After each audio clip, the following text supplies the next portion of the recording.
Salut, moi c'est Justine. Et moi, c'est Christine. Et vous écoutez Crème glacée.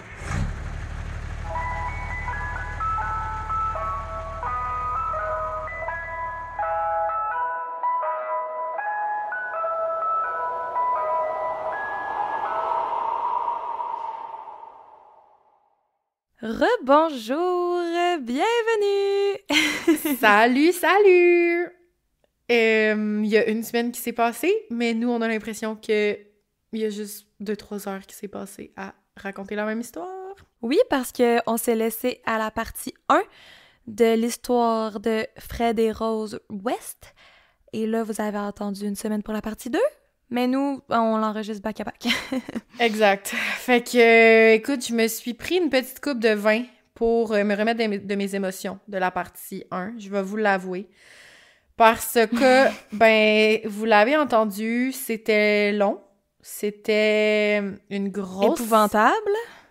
Ouais, une grosse et épouvantable histoire. Et un peu mêlant. Un peu mêlant.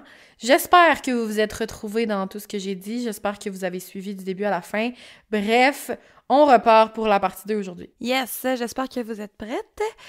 Mais avant de faire le shout-out et de commencer l'épisode, petit rappel que le 11 février, on célèbre nos 1 an avec Crème glacée sur Patreon. Allez vous abonner si c'est pas déjà fait et vous voulez assister à ce live. On va avoir full de fun. On va jaser. Ça va vraiment être... c'est pas un épisode, là. On veut répondre à vos questions. On veut discuter, célébrer avec vous et manger de la crème glacée bizarre. Oh que yes! Soyez au rendez-vous. Oui, c'est le 11 février à 19h, heure du Québec. Yes. Ça va être full de fun! Oui. Disponible aux abonnés, cornet, 1 boule, 2 boules, ça, pas de problème. Et aussi disponible en rediffusion si vous pouvez pas être là. Yes, parfait. Fait que avant que je me lance, t'as un petit shout-out à nous faire. Oui, le shout-out d'aujourd'hui est de Roxane. Elle dit « Bonjour, j'aimerais faire un shout-out à mon ami. Donc, j'ai découvert votre podcast dans les débuts. Vous aviez environ 2-3 épisodes et jusqu'à ce jour, je les écoute tous. Oh mon Dieu, ok, on a une cornette OG, là. Oui. Le shout-out est pour mon amie Jannick. Elle et moi les écoutons au travail. Ça passe nos journées de job étudiante. Je lui ai fait découvrir et depuis, elle aime ça autant que moi. Merci. Ah ben, salut Jannick, salut Roxane. Oui, salut les filles, merci full de nous écouter. Contente Oui. de savoir que t'es là, Roxane, depuis presque le début. C'est quand même cool. T'es bonne, t'as passé par-dessus notre mauvais son du début. Oui, puis tu fais partie de ceux et celles qui ont eu à attendre à chaque semaine un nouvel épisode et non ceux qui viennent juste d'arriver récemment puis qu'ils ont toutes binge-watch en 2 jours. Oui, t'as été patiente dès le début. Bravo. Yes. Merci à toi, puis coucou à ton amie Jannick. Et encore un rappel, je vais le dire chaque fois, mais les shout-outs sont fermés. Nous ne prenons plus de shout-outs. Nous fermons les portes jusqu'à nouvel ordre. OK. Parfait. OK, je vais me lancer tout de suite, là. Je parle déjà plus vite, on dirait, parce que je suis comme... Nous, on est dans la même soirée. Écoute, je suis dedans, je viens de finir la partie 1, je suis dans la partie 2. Vous allez rien comprendre pourquoi je suis autant sénère, mais...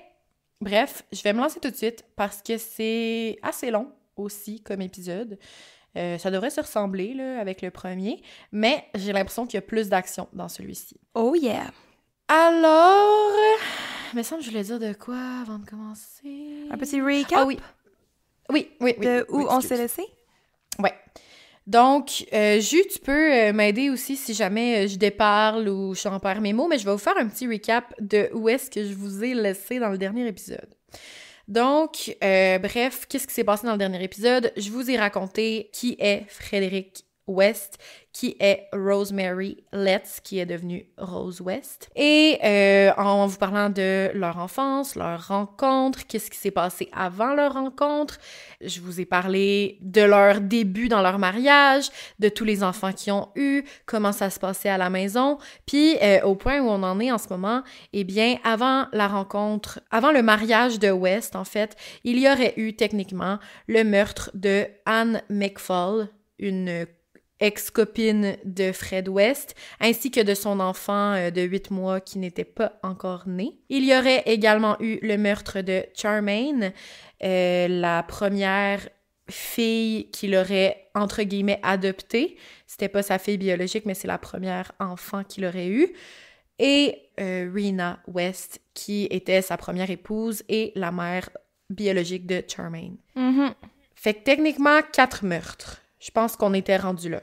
Oui, puis Charmaine, ça serait plus Rose, la vraie meurtrière, mais disons que Fred, il a vraiment aidé à cacher le corps et tout. Oui, en effet. Puis sinon, j'en étais rendue au fait que la petite famille a déménagé dans la maison finale, la maison ultime, qui est au 25 Cromwell Street, et c'est là que tous les plus gros drames vont se passer. Qui est comme un peu un genre de bordel, maison pour prostituées. Ça va pas du mais tout. Mais dans le fond, c'est juste Rose puis la plus vieille fille là, de 13 ans, Anna-Marie, les 2 employés de ce bordel. Ouais, puis techniquement, c'est censé être une belle petite maison familiale où il y a 9 enfants, 2 parents et que tout va bien. Mais c'est pas le cas du tout et vous allez l'apprendre dans l'épisode d'aujourd'hui. Qu'est-ce qui s'est réellement passé dans cette maison des horreurs, comme on l'appelle partout en Angleterre et même encore aujourd'hui.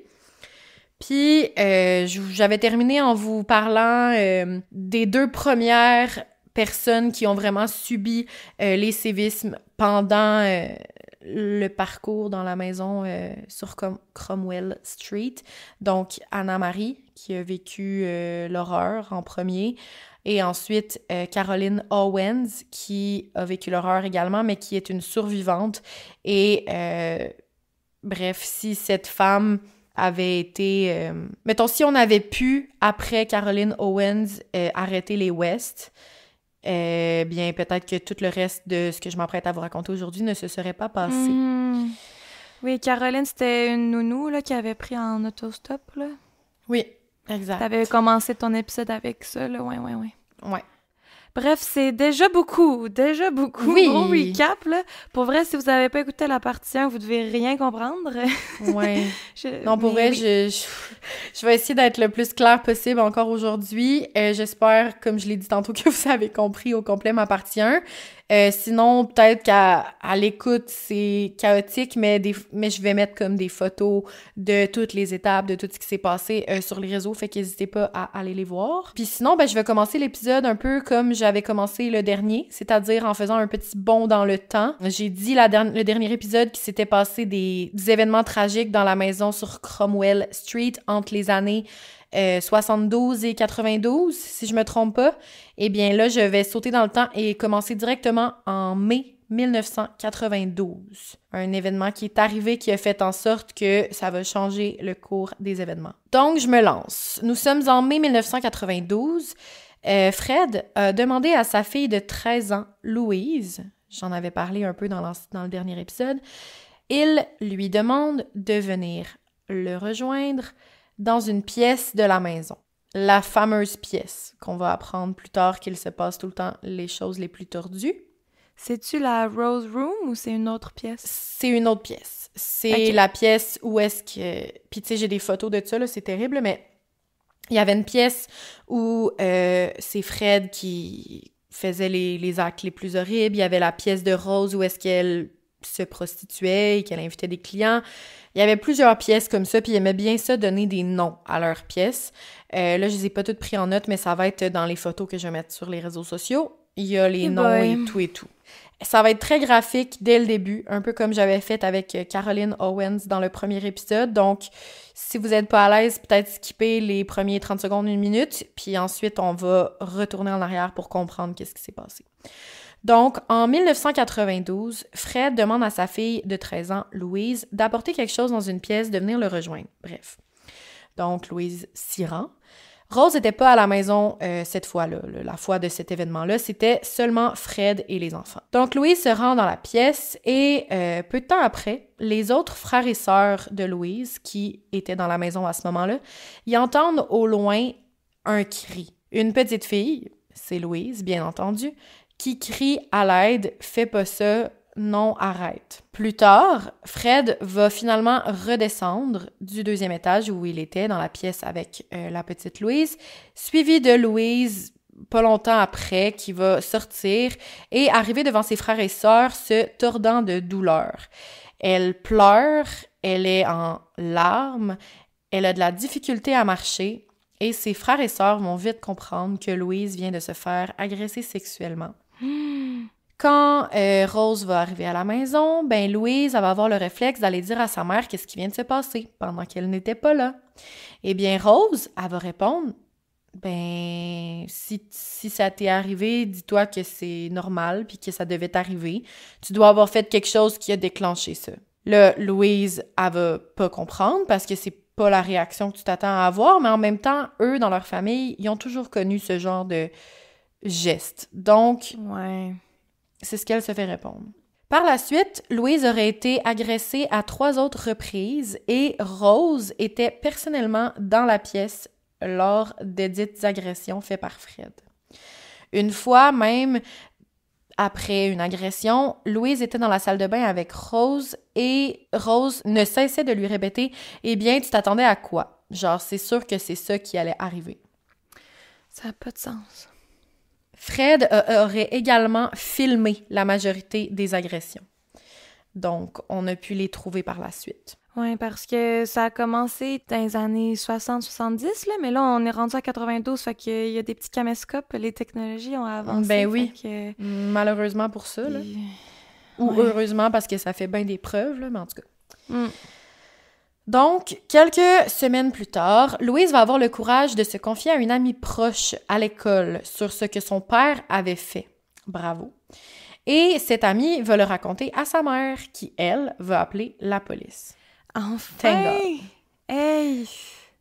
Le 4 août 1992, donc, la mère appelle la police et la police se rend chez les West pour fouiller la maison sous prétexte de rechercher des preuves comme quoi il y aurait des agressions dans cette maison-là ou quelque chose d'anormal qui se passe. Les policiers vont trouver plusieurs objets sexuels, comme j'avais mentionné tout à l'heure.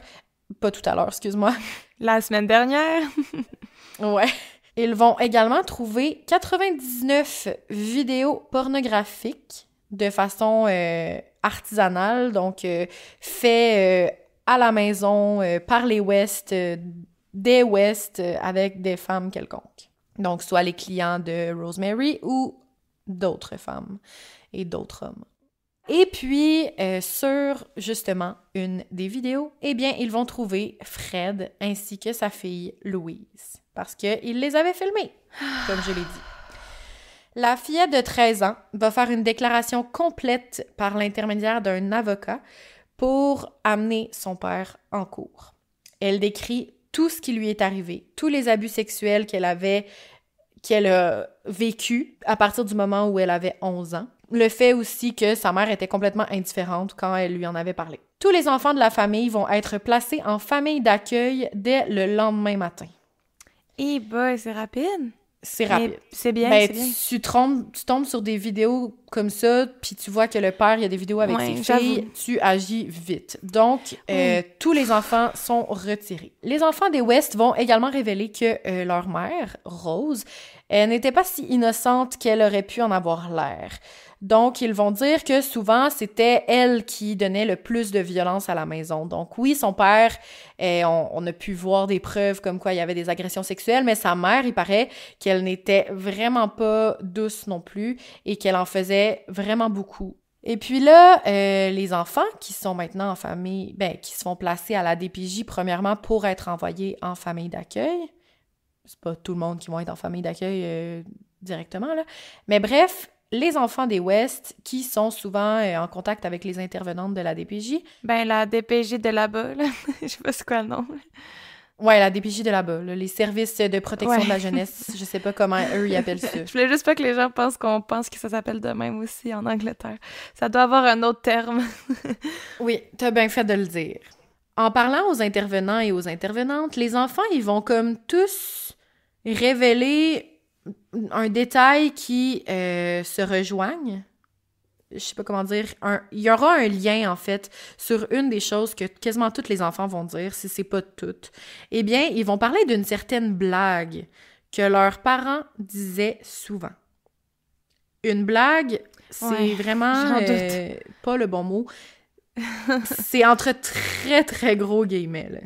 La blague serait la suivante. Si tu continues à faire des conneries, si tu fais quelque chose de mal, eh bien, tu finiras sous le patio comme Heather. Heather, on se rappelle, c'est la première fille biologique que Rose et Fred ont eu ensemble. Puis même là, on n'était pas sûr que Fred était son père. Là. Ça se pouvait que ce soit Bill, le père de Rose, on se rappelle. Eh bien, à ce moment-là, il faut croire que Heather n'est plus dans la maison. Et la blague qu'ils se font souvent dire, ben c'est ça. Fais pas ça, sinon tu vas finir comme Heather en dessous du patio. Il disait ça, puis personne... Oh my God! Personne se demandait, était où leur grande sœur? Mais je vais y revenir, mais c'était la blague. Clairement, pas une blague très drôle. À force d'entendre cette dite blague revenir souvent, ben il y a eu des enquêtes, il y a eu des gens qui ont réagi, là, bien sûr, puis je vous raconte ça plus tard. Mais le 23 février 1994, donc 2 ans plus tard, la police de Gloucester a demandé avec succès un mandat de perquisition autorisant les fouilles complètes du 25 Cromwell Street pour retrouver les restes que l'on pense être les restes de Heather. Donc, les policiers avaient des raisons de croire qu'il y avait vraiment une petite fille sous le patio. En faisant les recherches, pas un fémur humain de retrouver, pas 2, mais 3. Ce qui laisse entrevoir qu'il y aurait au moins une autre victime d'enterrer dans la cour arrière, si ce n'est pas plus. Eh boy! Donc, aujourd'hui, je vais encore vous faire de la peine, c'est sûr et certain.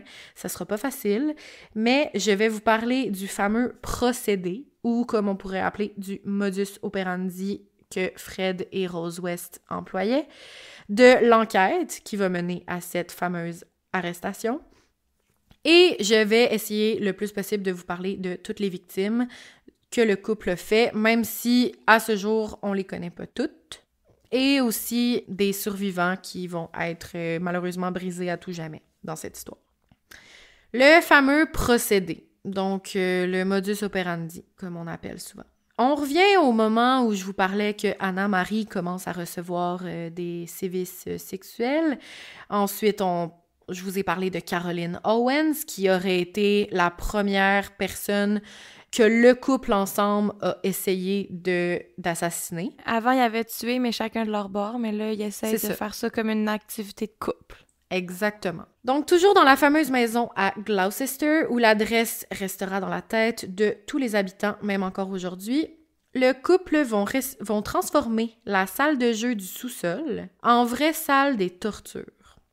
Dans cette salle, les victimes seront maltraitées, torturées, violées sauvagement, battues, puis assassinées pour ensuite être enterrées directement en dessous de la cave ou dans la cour arrière, dans le jardin. C'était ça leur modus operandi. Je vais commencer en vous parlant de la première victime qu'on connaît, parce que c'est très fort probable qu'il y a des gens qui ont juste pas été déterrés quelque part dans le monde. Là.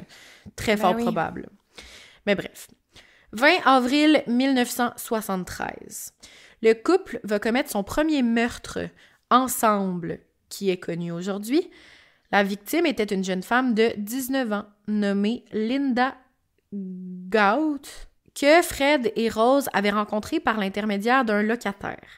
Donc, Gauth partageait des partenaires sexuels avec Rose. Le 19 avril, elle avait d'ailleurs emménagé chez les West. Puis, c'est ça, c'était une locataire. Ouais. Il l'avait trouvée parce qu'elle était amie avec un des locataires qui était déjà là. Bref, puis au début, ben ils s'entendaient bien. Ils avaient à peu près le même âge, là, elle puis Rose. Ouais, c'est ce que j'allais dire. Puis ils se partageaient, c'est ça, ils se partageaient leur expérience sexuelle, là, genre entre des clients que Rose amenait, des locataires, tout ça. Bref, c'est comme ça qu'ils l'ont rencontré. Le 20 avril, ou environ, là, parce qu'elle est emménagée le 19 avril, puis ça s'est fait très rapidement, les autres locataires et tout le monde dans la maison, en fait, vont être informés que Linda a quitté le domicile parce qu'elle avait été méchante avec un des enfants de la maison. On s'entend? C'est clairement pas ça qui est arrivé. Ouais. Cette histoire va être racontée plus tard à la mère de Linda, qui a contacté les West à un moment donné pour se demander où était sa fille, tu sais. C'est ce qu'on va lui répondre. Elle a été méchante avec un enfant. Elle a quitté, that's it. Après sa mystérieuse disparition, ben sa mère s'est rendue directement à la maison des West pour comprendre qu'est-ce qui s'est passé. Donc, la mère, elle se rend chez les West et lorsque la porte ouvre, Rose porte les vêtements et les pantoufles de Linda. Franchement... Sa mère, elle les reconnaît, là, clairement. Puis elle est genre, ça, c'est les vêtements que ma fille portait la dernière fois que je les ai vus. Puis ça, ce que t'as dans les pieds, c'est ses pantoufles. Je les reconnais. Mais elle va pas y dire. Elle va pas y dire. Elle va juste parler pas longtemps à Rose. Elle va avoir probablement la peur de sa vie. Pour une mère, ça doit être épouvantable. Puis elle va juste s'en aller. Quand le corps de Linda a été retrouvé, il était démembré. La mâchoire était entièrement enveloppée de rubans adhésifs et de rubans chirurgical, probablement pour avoir mis fin à ses cris, parce qu'elle devait crier. Il y avait 2 petits tubes qui étaient insérés dans son nez pour probablement lui permettre de respirer malgré tout le tape qu'elle avait autour du visage. Oh my God! Ouais. De longs morceaux de ficelle et des morceaux de tissu noués ont également été découverts avec les restes. Linda avait probablement été suspendue à des trous creusés dans les poutres en bois soutenant le plafond de la cave de Fred et Rose. Parce que Fred, plus tard, dans ses aveux, va affirmer que les poutres au sous-sol étaient souvent utilisées pour suspendre ses victimes.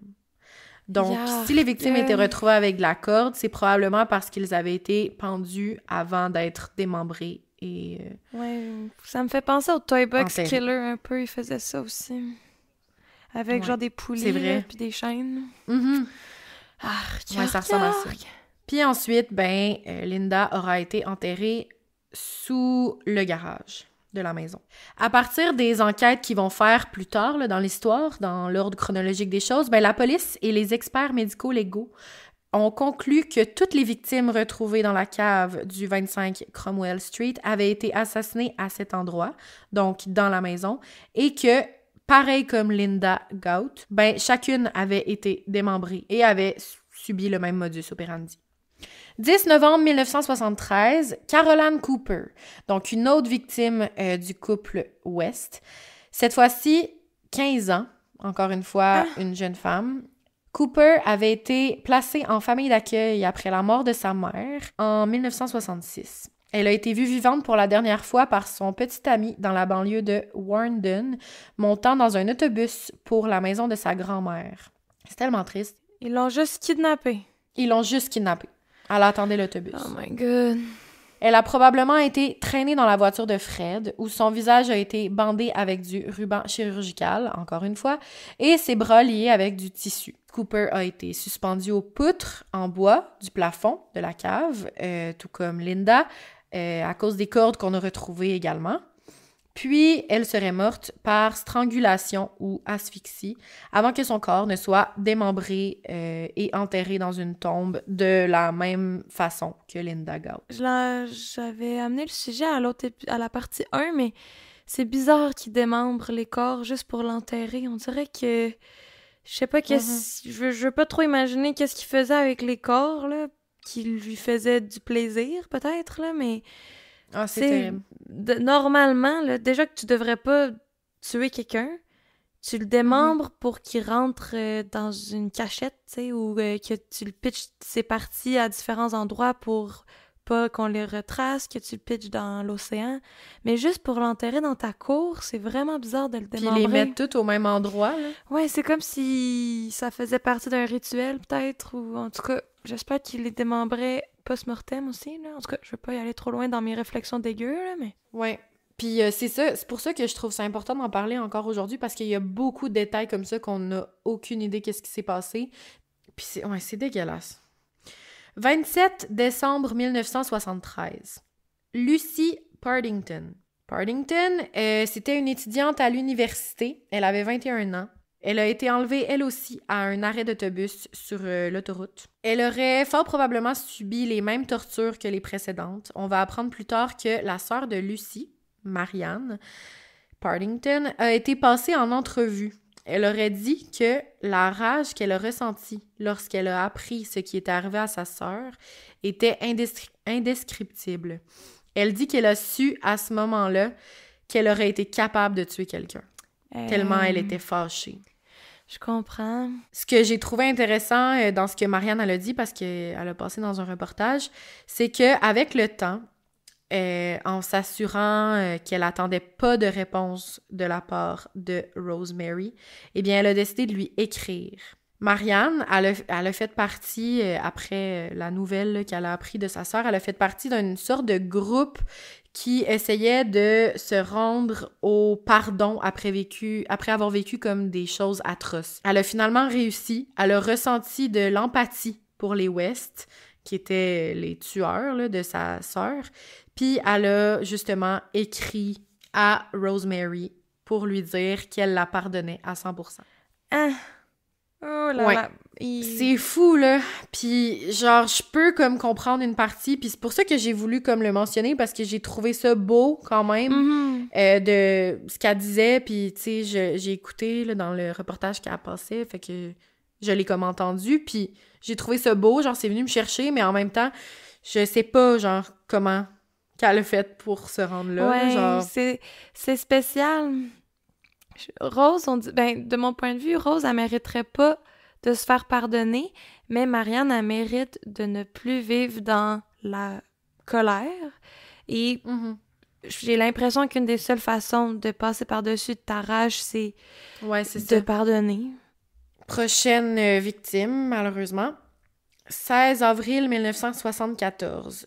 Thérèse Siegenthaler, une étudiante à l'université, encore une fois, de 21 ans. Elle a, elle aussi, été enlevée en faisant de l'autostop sur l'autoroute lorsqu'elle s'en allait vers chez elle. Puis, sa disparition, elle a été signalée. C'est juste que elle montait vers l'Écosse. Donc, sa disparition a été signalée en Écosse.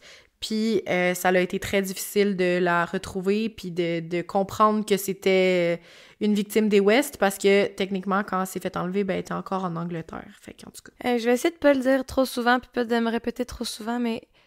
Quoi, ça fait 4 personnes qui enlèvent en même pas un an, là? Puis qui tuent en même pas un an? Puis ils se font pas pogner? Tu sais, c'est fou, là! Ils kidnappent des gens en plein jour à un arrêt de bus... Mais c'est souvent, comme je disais, des gens, mettons, là, qu'il y a personne qui les attend souvent, ou des gens qui viennent de loin, des gens qui font du pouce. Souvent, c'est des gens que tu sais clairement que leur famille est super loin, là, sinon ils feraient pas du pouce, là.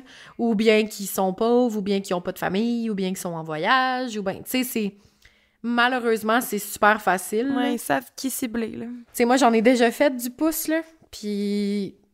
Je suis contente d'avoir vécu cette expérience, ce petit genre de thrill d'être en voyage, de t'organiser, mais on dirait que maintenant, genre, j'ai juste à peine vieilli, là, depuis que j'ai fait du pouce pour la dernière fois, là, à peine.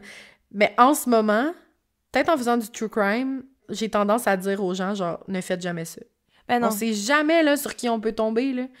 Tu sais, je peux bien croire que j'étais prudente, là, puis j'ai été prudente, là. On était deux, puis on avait nos tactiques, puis même à l'époque, même si je ne faisais pas de true crime, on dirait que j'avais des petits trucs dans ma tête, mais crime, ça aurait pu m'arriver pareil, là. Personne n'est à l'abri, là.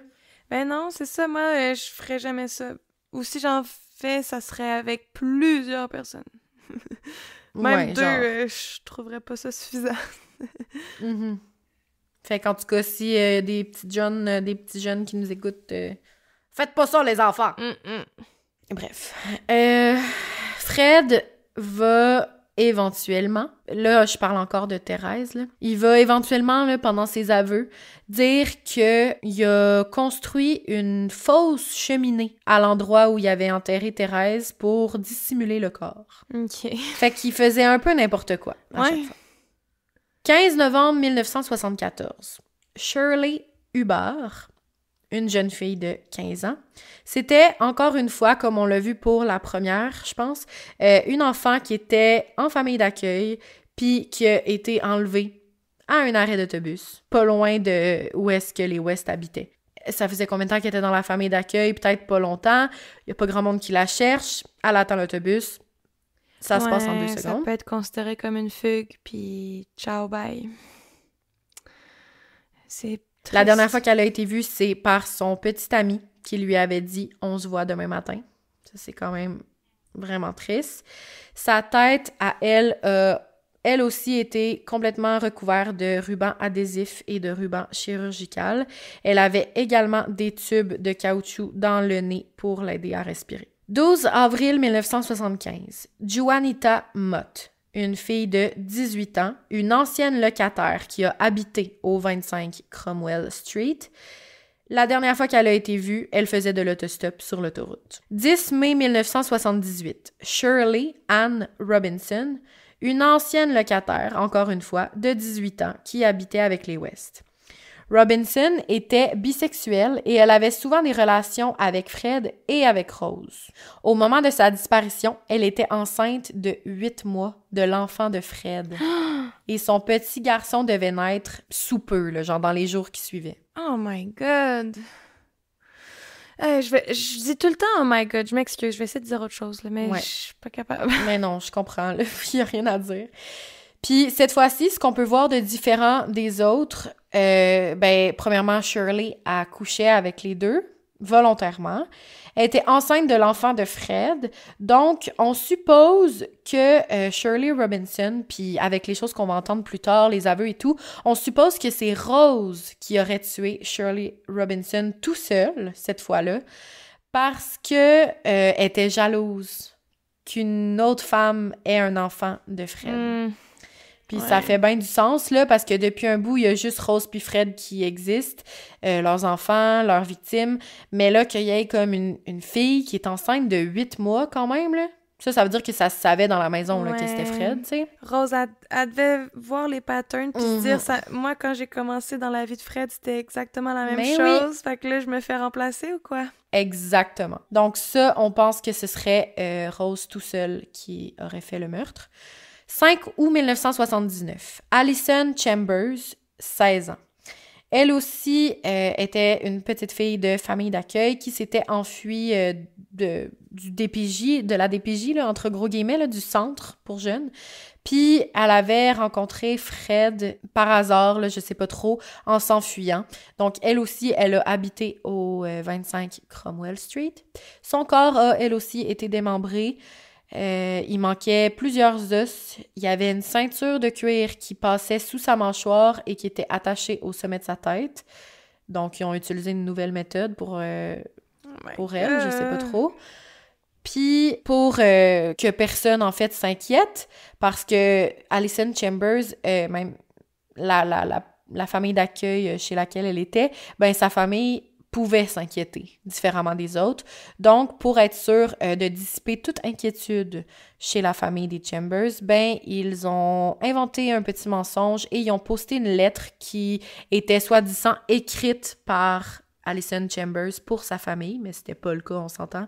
Puis, elle disait qu'elle avait déménagé en Allemagne et qu'elle ne reviendrait plus au pays. Genre, what the fuck?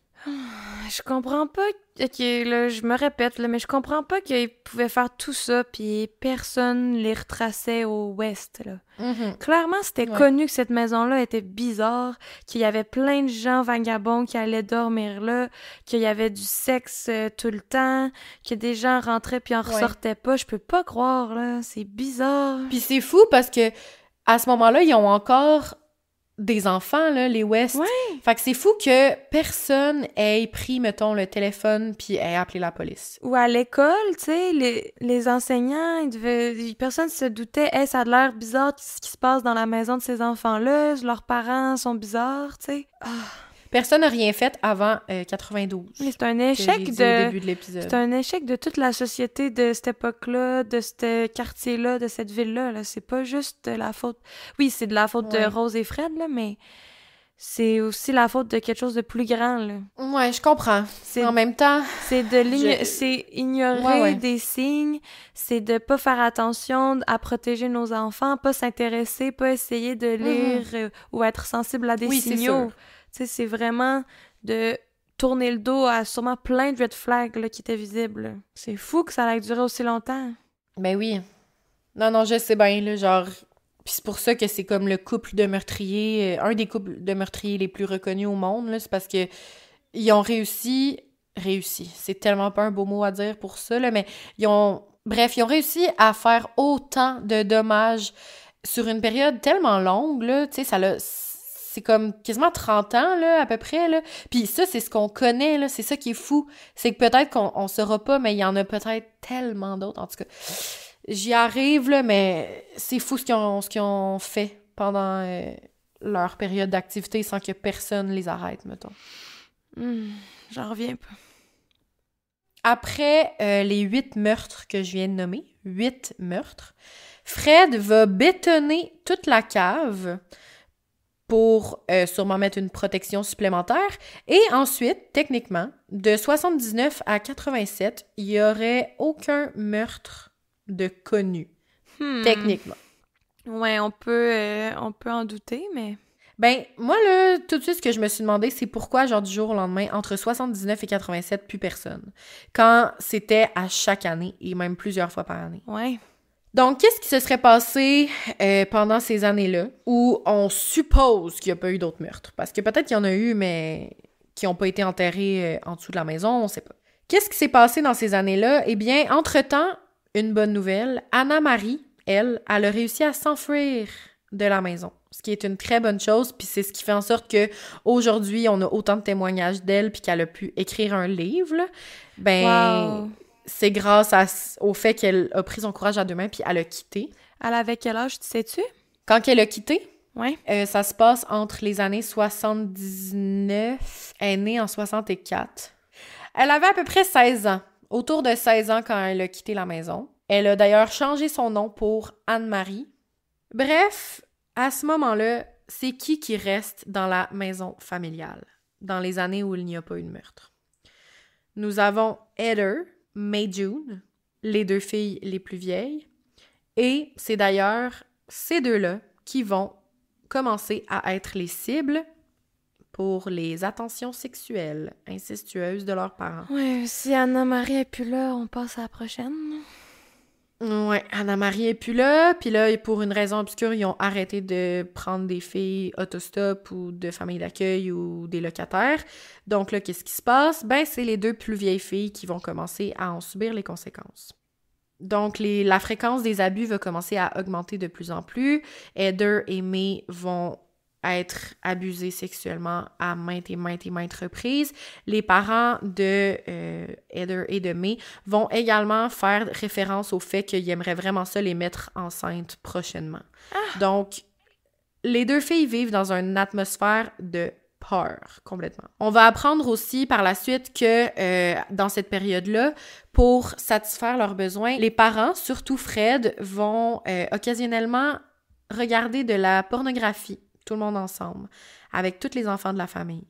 C'était comme leur façon de cope, je sais pas trop. Heather, May-June et Stephen, qui étaient les 3 enfants qui se rapprochaient le plus là, en termes d'âge, les 3 plus vieux, sont comme devenus un trio pour essayer de se protéger, ce qui est comme vraiment cute, là. J'ai trouvé ça vraiment beau, là.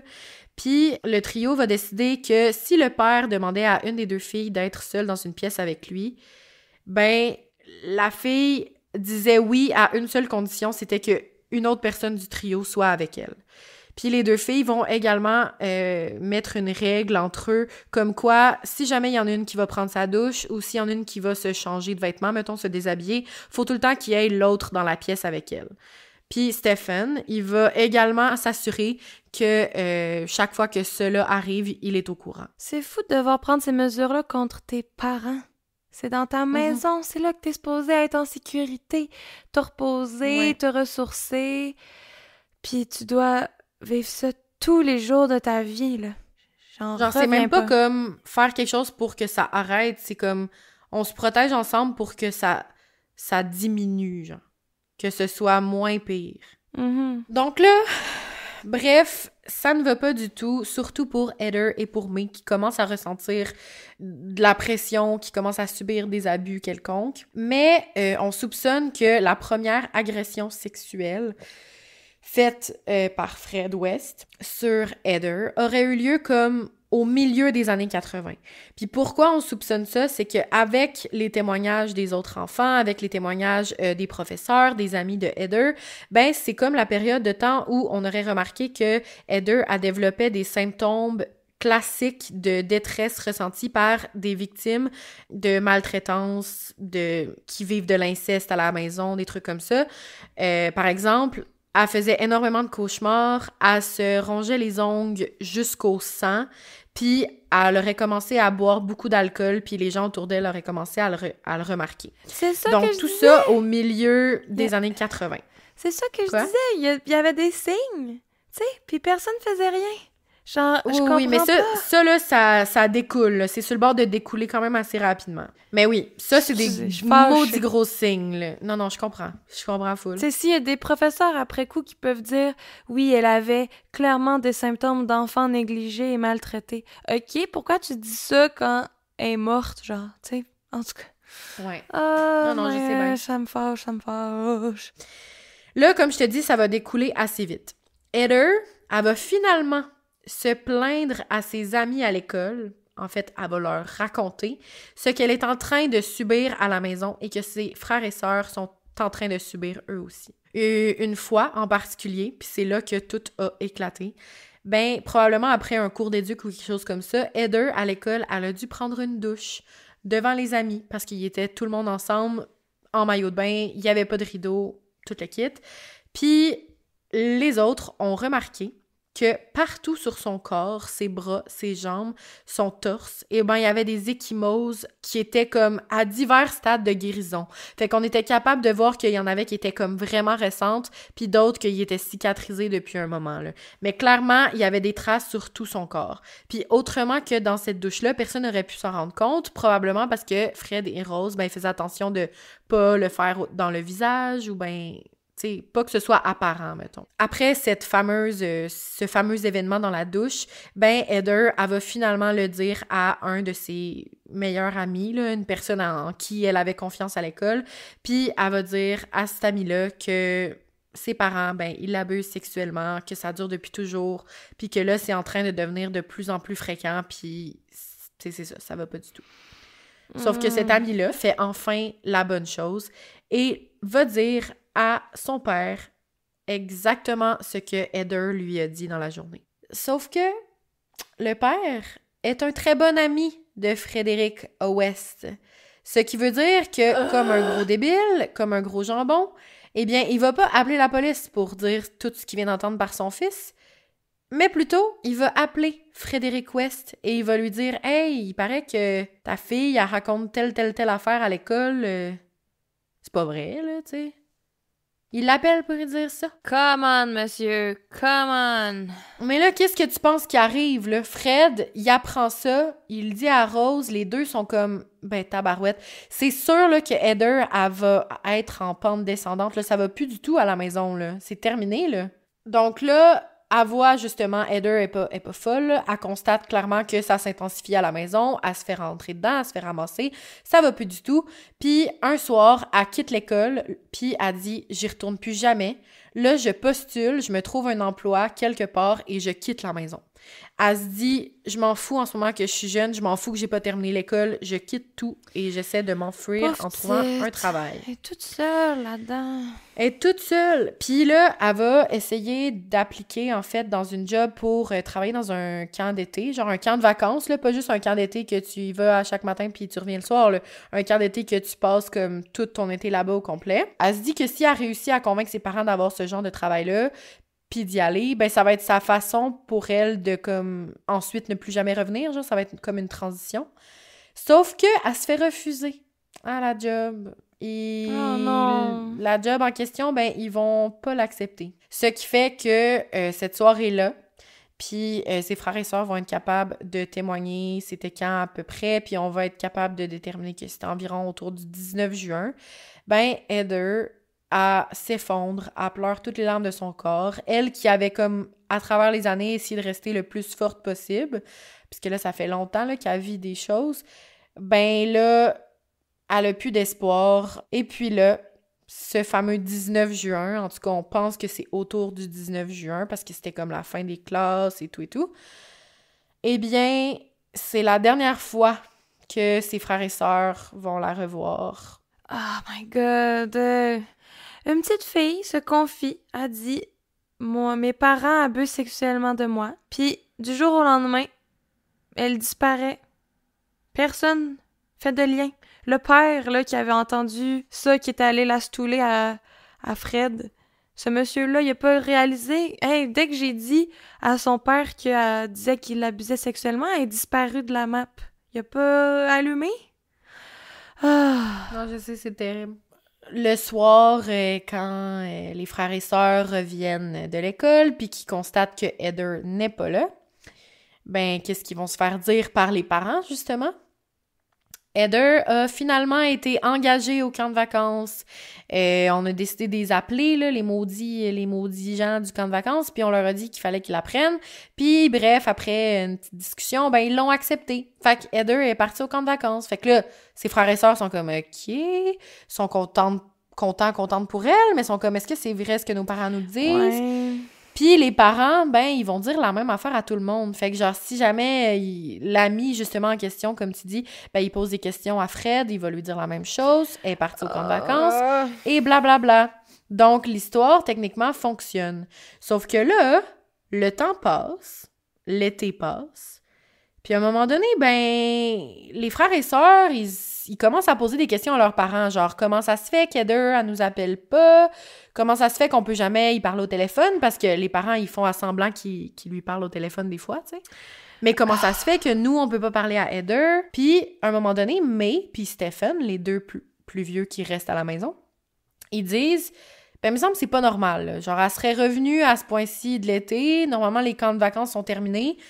Fait que c'est pas normal qu'elle soit pas là. Les parents, ils vont dire, ben, on savait pas comment vous le dire, mais Heather, elle nous a appelés puis elle nous a dit qu'elle reviendrait pas à la maison. Elle s'est finalement enfuie. Je pense que vous saviez qu'elle voulait s'enfuir. Ben, elle a réussi, puis elle reviendra pas.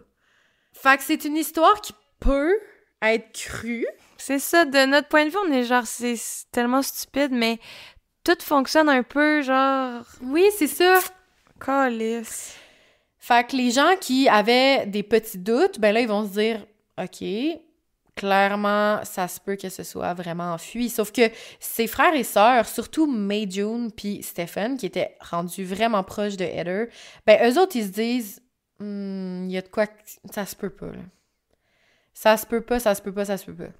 May puis Stephen, ils font des menaces à leurs parents, puis ils disent qu'ils vont appeler la police pour déclarer la disparition de leur sœur, parce ça se peut pas, là, ce qu'ils disent. Ils sont convaincus que si elle avait décidé de s'enfuir, il y aurait au moins eu des nouvelles d'elle. Genre, au moins ces deux-là. Et là, les parents, les magnifiques parents menteurs compulsifs, ils vont rajouter quelque chose à l'histoire. Non, May et non, Stephen, vous pouvez pas déclarer votre sœur portée disparue parce que la dernière fois qu'on l'a eu au téléphone, elle nous a dit qu'elle était rendue dans la prostitution puis qu'elle avait des problèmes de drogue. Donc, si vous la déclarez comme disparue, vous allez la mettre dans la merde plus que d'autres choses. Fait que non, ne faites pas ça. J'ai zaï. Je suis plus capable. Je suis plus capable. Dans les années qui vont suivre la disparition de Heather, Fred va justement commencer la petite blague de « Si tu fais ça, tu vas finir sous le patio comme Heather. » Sauf que les enfants sont genre « Crise de mauvaise blague, papa. Tu sais que genre Heather, elle s'est enfuie puis qu'on pourra plus jamais la revoir. Tu dis plus jamais ce genre de joke-là, tu sais. » Un petit fait que j'ai trouvé tellement dégueulasse, que j'ai trouvé dans une des sources, là, c'est dans un des aveux de Fred. Fait que j'ai l'impression que c'est vrai, mais je vais le mentionner. On va apprendre que techniquement, dans les aveux de Fred, l'endroit où Heather aurait été enterrée, en dessous du patio, Fred aurait décidé de construire un setup de barbecue par-dessus cet emplacement-là, avec une belle table, un barbecue, des chaises, puis il aurait mis un énorme banc de béton directement où le corps de Heather se trouvait. Puis, son fun, c'était en fait que quand il allait recevoir des gens à la maison, quand il allait manger dehors en famille, ben que tout le monde assoit son cul sur le banc, sur le corps de Heather. Oh my God. Fait que tu sais, tantôt, genre la cheminée qu'il a construit sur une fille, le bâtiment qu'il a construit sur Charmaine puis qu'il a découpé, genre, il y a aucun aucun respect, genre même après... Ouais, il veut les C'est humilier dégueulasse, même après leur mort. Là. Il veut les dégrader, les dénigrer même après leur mort. Ouais, c'est terrible. Mais moi, j'ai une petite question. Là, Anna-Marie, elle a fugué, là, tu sais, au moment où on se parle. Ouais. Mhm. Elle veut... Tu sais, je veux pas lui mettre de tort, là. Ça a pas dû être évident, mais elle n'a pas contacté la police. Elle veut pas aider ses autres frères et sœurs.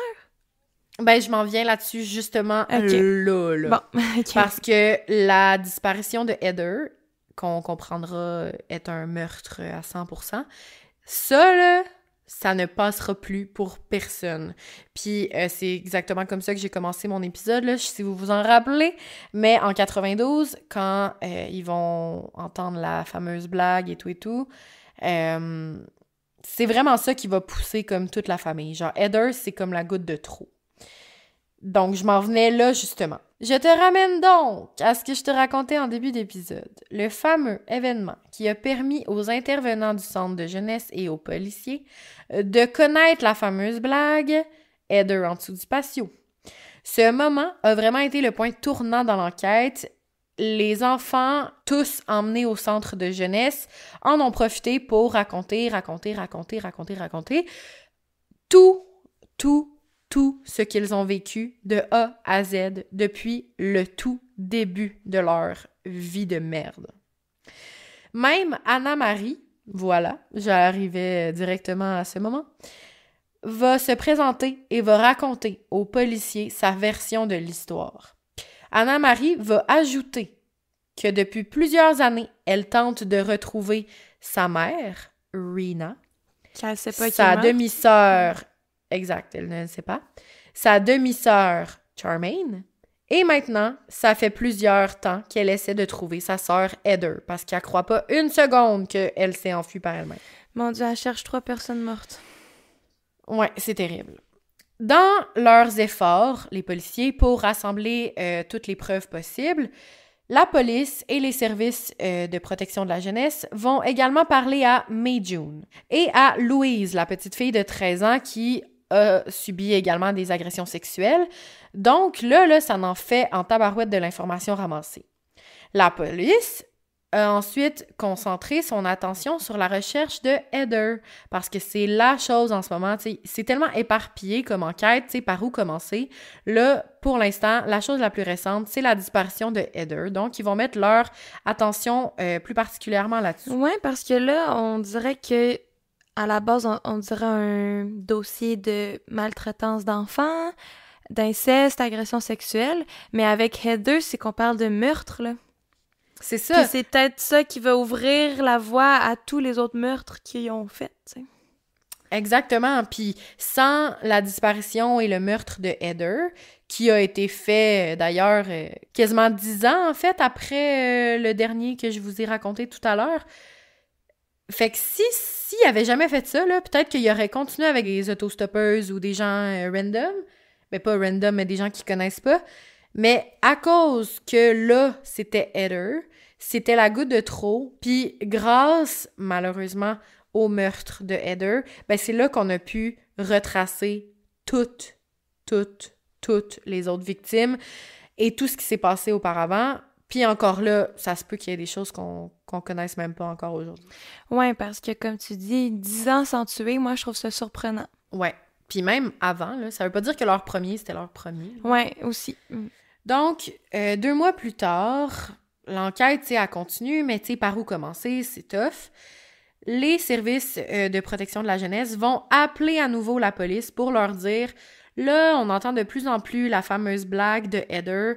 On a vraiment l'impression que ça se pourrait qu'elle soit enterrée sous le patio. Genre que ce soit pas juste une blague, que ce soit vrai. Puis les autres enfants ont des raisons de croire que ce serait arrivé pour vrai. » Je te ramène au 23 février 1994, où les policiers de Gloucester vont finalement obtenir un mandat de perquisition pour arriver au 25 Cromwell Street et essayer de trouver les restes de Heather. Mm-hmm. Lorsque la police va arriver le 24 février, Là, ils ont eu le mandat le 23, sont arrivés le 24, ils n'ont pas perdu de temps. Rose répond à la porte. Ils vont montrer le mandat de perquisition, comme quoi ils ont le droit de fouiller la maison à la grandeur ainsi que de déterrer le jardin. Rose va devenir pâle, blanche comme neige. Fred, il était au travail quand la police est arrivée. On a été capable de le mettre au courant, comme quoi les policiers, ben là, en ce moment, ils étaient à la maison. Et je pense qu'ils ont fait appeler Stephen, parce que son plus vieux fils, il avait encore des contacts un peu avec Fred. Il s'appelait de temps en temps et tout. Fait que c'est Stephen qui a appelé Fred pour dire « La police, en ce moment, sont à la maison. Maman est toute seule à la maison, puis elle panique. Puis j'ai l'impression qu'ils vont fouiller la maison à grandeur. » Il parle même de déterrer la cour. Donc, lorsque Fred revient du travail 3 heures plus tard, après avoir été informé que la police était chez eux et tout, il va dire à sa famille, à Rose, à Stephen, qu'il a l'intention de dire à la police c'est où qu'elle se trouve Heather. Là, Rose, elle doit paniquer encore plus. Elle doit être genre, ben voyons donc, tu peux pas dire ça. Mais il lui mentionne qu'il a l'intention de révéler où Heather. Les policiers vont commencer leur fouille toute la journée, toute la soirée de cette même journée. Puis, à un moment donné, ben, ils vont prendre une pause parce que c'est la nuit. On revient demain matin. Donc, le lendemain matin, très tôt, avant même que la police arrive, Fred va contacter encore une fois son fils, Stephen. Il va dire « Stephen, prends soin de toi, fils. Prends soin de maman. Vends la maison. J'ai fait quelque chose de vraiment mal. Je veux que tu ailles lire les journaux et que tu gagnes le plus d'argent que tu peux. » Peu de temps après, de ce matin-là encore, la police retourne à la maison pour continuer les recherches. Dès que la police arrive, Fred il dit « Je souhaite être arrêté pour le meurtre de Heather et emmené au poste de police. » Ah ouais! Il va donc être arrêté ce matin-là, le matin du... on est rendu le 25? Ouais, le matin du 25 février, et il va être emmené au poste de police. À ce moment-là, Rose est encore chez elle, puis elle est genre « What the fuck? Qu'est-ce qu'il fait? Qu'est-ce que tu fais? Qu'est-ce qui se passe? » Puis il y a plein de police dans le cours qui fouillent, puis elle est dans la maison, puis elle regarde par la fenêtre, là. C'est ça qui se passe en ce moment.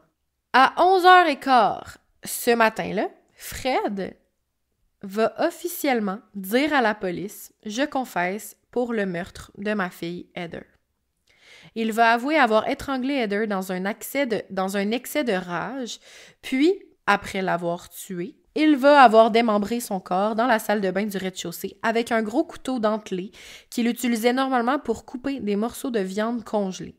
Ces restes auraient été entreposés dans une poubelle en attendant une occasion de creuser sa tombe en dessous du patio, comme mentionné dans la blague.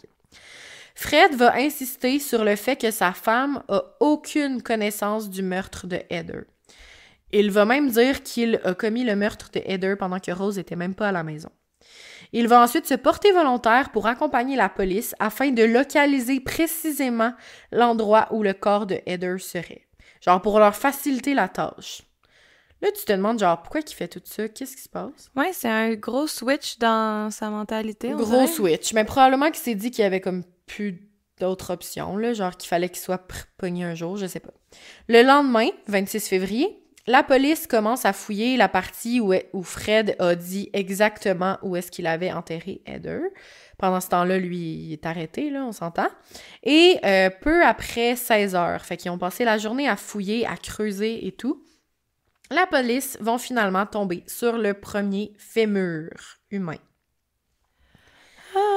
Comme j'ai dit tout à l'heure, eh bien, ce n'est pas le seul fémur qu'ils vont trouver et vont se rendre compte assez vite que Heather n'est pas la seule victime qui a été enterrée à cet endroit-là. Je sais pas si Fred se souvenait exactement, fort probablement que oui, mais j'ai l'impression qu'en admettant le meurtre de Heather, ben, il s'est dit, ils vont tout savoir, tu sais. Heather avait des doigts d'arraché, des ongles d'arraché, et on pouvait penser qu'il aurait gardé comme ces morceaux-là comme souvenir, justement. Puis, grâce aux analyses dentaires, on va vraiment confirmer qu'il s'agit bien de Heather West. Comme je vous l'ai dit maintes et maintes fois, ben c'est que le début. Hein? On commence par trouver Heather, mais ce n'est pas fini du tout. Fred va transmettre une note à son avocat et il va dire à son avocat « Donne ça à l'inspecteur en chef de la police.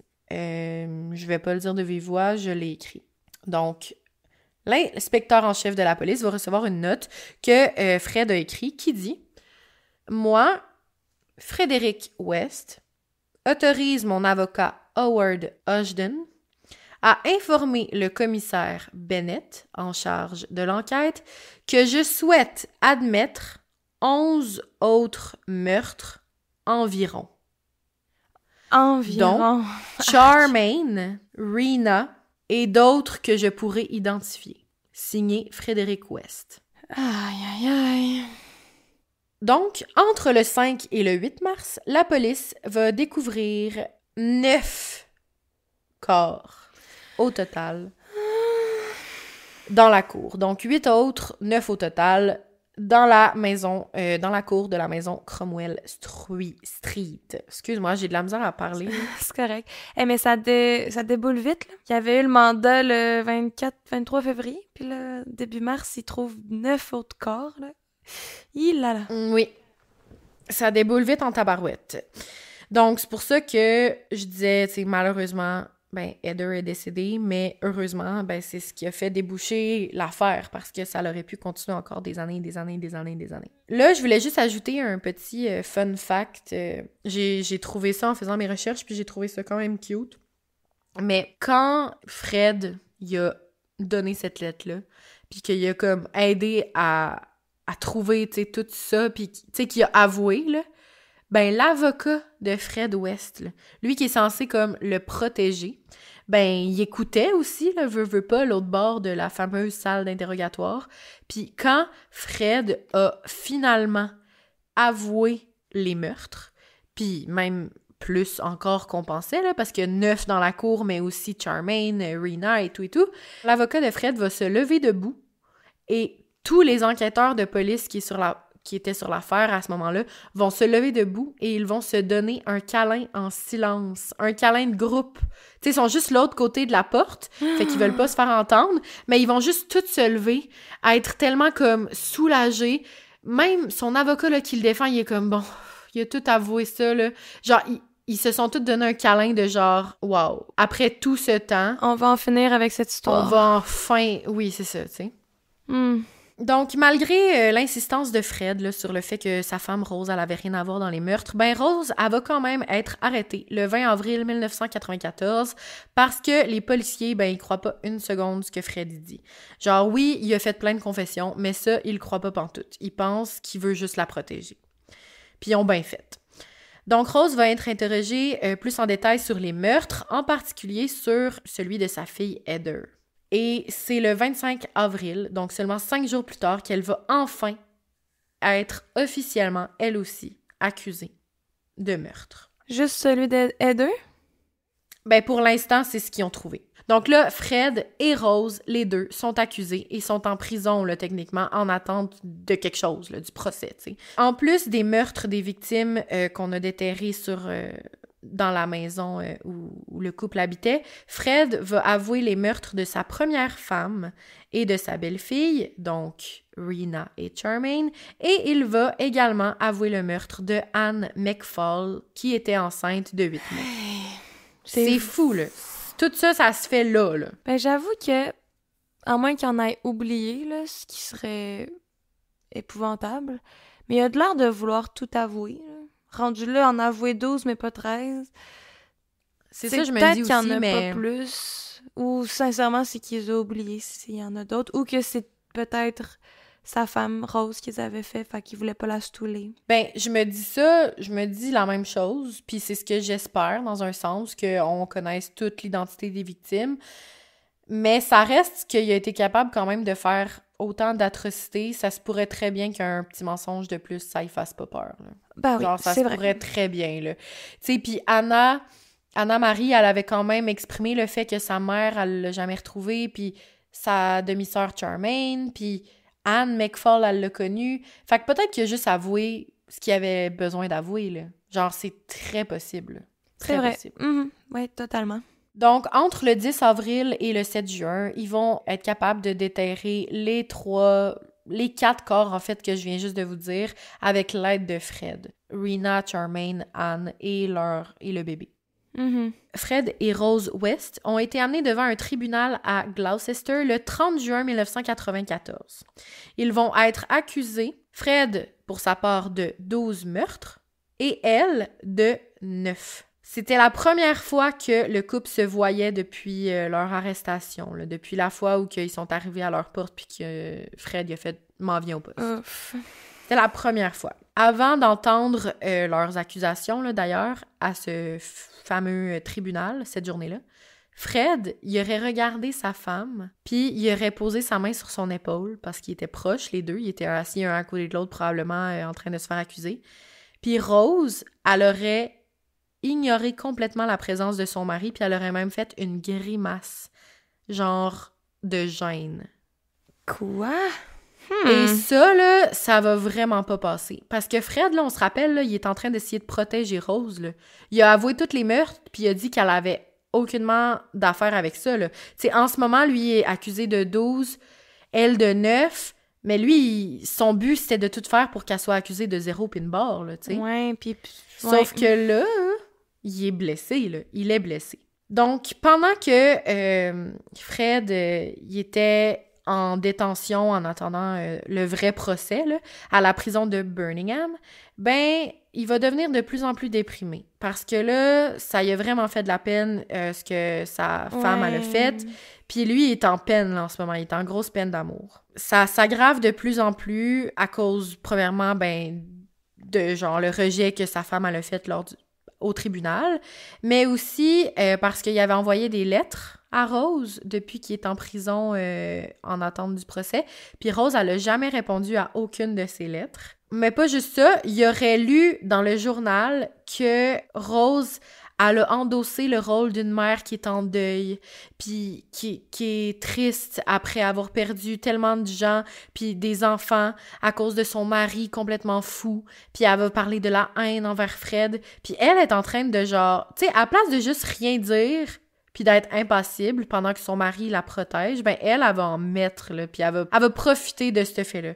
Fait que genre, Fred, là, il est comme complètement anéanti. Il va même contacter Stephen, parce que je te disais qu'il parlait quand même à son plus vieux fils de temps en temps, puis il va dire « S'il te plaît, Stephen, va voir ta mère, puis va lui dire que je l'aime, s'il te plaît. » Puis Stephen va lui dire « Elle a jamais voulu, genre, répondre à ce que je lui disais.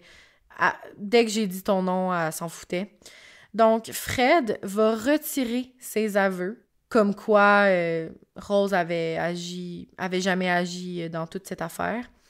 Puis, il va plutôt accuser sa femme d'être coupable autant que lui dans presque tous les meurtres, sauf celui de Anne McFall, parce qu'elle n'était pas encore dans le décor. Fait que c'est comme ça qu'il réagit. Tant mieux, là, une fucking chance qu'il a fait ça. Parce que, eh bien, malheureusement, la surveillance stricte là, qui est faite sur quelqu'un qui est en attente d'un procès, surtout quand quelqu'un est autant dangereux puis quelqu'un va autant mal, ben au début, c'est très strict. Genre, les gardiens, ils vont le voir aux 15 minutes là, pour être sûr qu'il fait rien, qu'il y a rien dans... Tu sais, c'est comme vraiment une surveillance anti-suicide, en fait, parce que c'est la plus grande peur, c'est qu'ils perdent comme direct en attente du procès, ben un coupable. Eh bien... Malgré la surveillance énormément stricte aux 15 minutes, le 1er janvier 1995, Fred West va s'enlever la vie dans sa cellule à l'aide d'une couverture de son lit qui va avoir enroulé autour de son cou et s'être pendu. Ah ouais! Fait que c'était full strict, là. Il checkait, là, mais en l'espace de 15 minutes, genre quelqu'un qui a pas checké, il a réussi à s'enlever la vie. Puis avant de s'enlever la vie, il a même pris le temps d'écrire une lettre de suicide que je vais prendre le temps de vous lire à l'instant. À Rose, Steve et May. Eh bien, Rose, c'était ta fête le 29 novembre 1994, puis t'as eu 41 ans. Même à 41 ans, t'étais toujours belle, t'étais toujours charmante, et je t'aimais toujours. Je vais toujours être en amour avec toi. La meilleure affaire qui soit arrivée dans ma vie, c'est que je t'ai rencontré. Notre amour était si spécial pour nous. Alors, mon amour, garde la promesse que tu m'as faite. De toute façon, tu sais de quoi je parle. Où est-ce qu'on va être mis les deux ensemble? On va pouvoir rester ensemble pour toujours. On aimait notre fille Heather, tu le sais. J'aimerais que Charmaine attende Heather au ciel pour qu'ils soient tous ensemble avec Rina. Tu vas toujours être Mademoiselle West, tu vas toujours être importante pour moi. J'ai pas pu te donner un cadeau d'au revoir, mais tout ce que je te donne, c'est ma vie. Je vais t'attendre, mon amour. Quand tu seras prête, viens vers moi, je t'attendrai. Et au bas de la note de suicide, Fred avait fait un petit dessin d'une pierre tombale sur laquelle il avait écrit « À la mémoire de Fred West ». En dessous, il avait écrit « Rose West », comme si les deux étaient enterrés ensemble. « Repose en paix, là où aucune ombre ne tombe. En parfaite paix, il attend Rose, sa femme. » J'ai tellement de choses à dire sur cette lettre-là. De un, Jaï qui essaie de mourir en martyr un peu, puis d'être comme « Oh, ma femme s'est revirée contre moi, j'avais des remords, moi je l'aimais, on veut mourir dans le ciel, j'aimais mes enfants comme « Hey, non, c'est du gros niaisage, t'es tout agressé sexuellement, t'as lure des mineurs chez vous, t'es tombé soi-disant en amour avec Rose quand elle avait 15 ans, t'en avais 27, comme... » Un gros fuck you et un gros ta-gueule à toute cette lettre-là. Il fait zéro pitié, zéro pin barre. Puis quand il dit là, la phrase genre... Attends, comment qu'il dit ça? Ah oui! Oublie pas, garde la promesse que tu m'as toujours faite. De toute façon, tu sais de quoi je parle. C'est clairement comme s'il disait « Écoute, moi je m'en vais. J'ai dit ce que j'avais à dire. Toi, avoue rien. » C'est comme s'il disait genre « Avoue jamais rien. » Comme ça... On saura jamais vraiment qu'est-ce qui est vrai puis qu'est-ce qui est pas vrai. Parce que lui, il est mort après avoir avoué des choses, ok, mais genre, qu'est-ce que ça veut dire, il est mort? Puis elle, si elle avoue jamais rien, comme qu'est-ce qui s'est passé pour vrai, qu'est-ce qui s'est pas passé? On pourra jamais comme ajouter de victimes, on dirait, tant et aussi longtemps que Rose, elle va garder le silence parce que Fred est plus là, tu sais. Mm-hmm. Bref, va s'en suivre le procès de Rose West, parce que là, on s'entend, c'est la seule qui reste. Rose va plaider non coupable à 10 chefs d'accusation. Là, on n'est plus à 9, on est rendu à 10. Parce que oui, Fred va avoir avoué que Rose, c'est elle qui avait tué Charmaine. Donc, on a les 9 qui ont été trouvés sur le 25 Cromwell Street, plus Charmaine.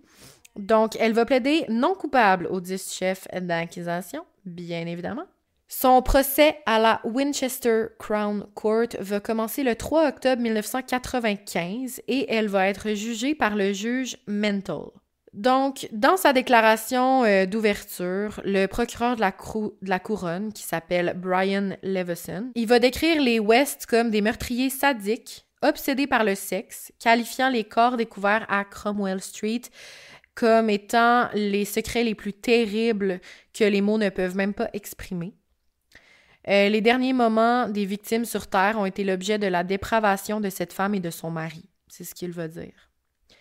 Il va également souligner que Fred était incarcéré lorsque Charmaine West a été tuée. Donc, ça va être pour lui comme une façon de prouver que le 10e meurtrier est là pour quelque chose.